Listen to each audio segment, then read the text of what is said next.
Hello everyone, sorry for the late updates. কিন্তু রানী ভবানী ধারাবাহিকের আজকের পর্বে দেখতে পারবেন রামকান্তকে মারতে দেবীপ্রসাদ চলে আসে তার দলবল নিয়ে এবং সাপুড়িকে বলে কালনাগিনী সাপটা ছেড়ে দিতে, এবং সেও আদেশ পেয়ে কালনাগিনী সাপ ছেড়ে দেয় রামকান্তকে সর্পদংশন করে মারার জন্য। কিন্তু ভবানী সেটা দেখতে পেয়ে যায় এবং রামকান্তের আগে চলে আসে।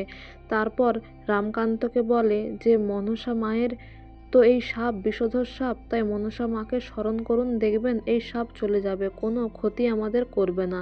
তারপর ভবানী মনসা মায়ের আরাধনা করে, তার গান গেয়ে কাকুতি মিনতি করে যাতে সাপটা সেখান থেকে চলে যায়, এবং ভবানীর এই প্রার্থনা শুনে মা মনসার কালনাগিনী সাপ চলে যায়, যা দেখে সবাই অবাক হয়ে যায়। সাপুড়ে বলে এ নিশ্চয়ই মায়েরই কোনো অংশ, এই কন্যা সন্তান, তাই কালনাগিনী সাপ কিছু করল না, চলে গেল। এদিকে দেবীপ্রসাদ চলে যায়।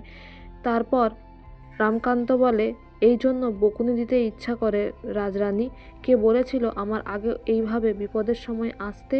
তখন ভবানী বলে বিয়ের সময় কথা দিয়েছিলাম আপনার বিপদে সবসময় আগে থাকবো, আপনাকে রক্ষা করব, তাই সেই কর্তব্য আমি পালন করার চেষ্টা করেছি মাত্র। আর ঠিক সেই সময় দেওয়ানমশাই সদলবল নিয়ে চলে আসে রানী আর রাজাকে খুঁজতে, তারপর মহলে নিয়েও যায়। কিন্তু ভবানী যুবরাজকে বাঁচানোর জন্য সমস্ত দোষ নিজের ঘাড়ে নিয়ে নেয়।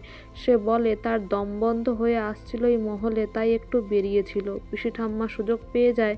তারপর রাজরানীকে বিভিন্ন কটূক্তি বলে, তাকে অপমান করে। এদিকে বাসর ঘরে আবার নিয়ে যাওয়া হয় ভবানীকে, আর বলে তার চুল দিয়ে রামকান্তের পাটা মুছিয়ে দিতে এবং তার পা ধুইয়ে দিতে।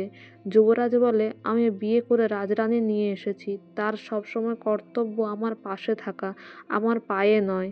রামকান্তর পিসি খুব খুশি হয় আর ভবানীকে বলে ভাগ্য করে এমন স্বামী পেয়েছ, অনেক সৌভাগ্যবতী হও, এই আশীর্বাদটুকু করি।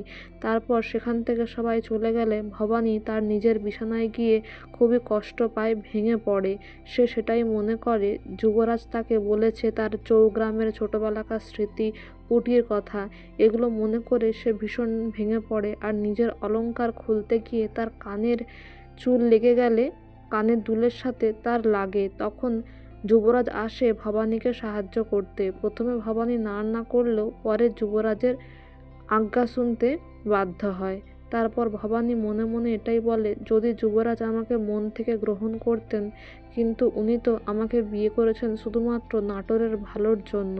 এদিকে আগামী পর্বে দেখা যায় ভবানী বলে আপনি কি এখনও পুটি দিদিকেই মনে মনে ভালোবাসেন যুবরাজ? রামকান্ত বলে সমস্ত প্রশ্নের উত্তর হ্যাঁ বা না এর দ্বারা হয় না রাজরানী। কিন্তু ভবানী বলে আমি আমার উত্তর পেয়ে গেছি যুবরাজ। তো বন্ধুরা, এই ছিল আজকের রানী ভবানী ধারাবাহিকের আপডেট।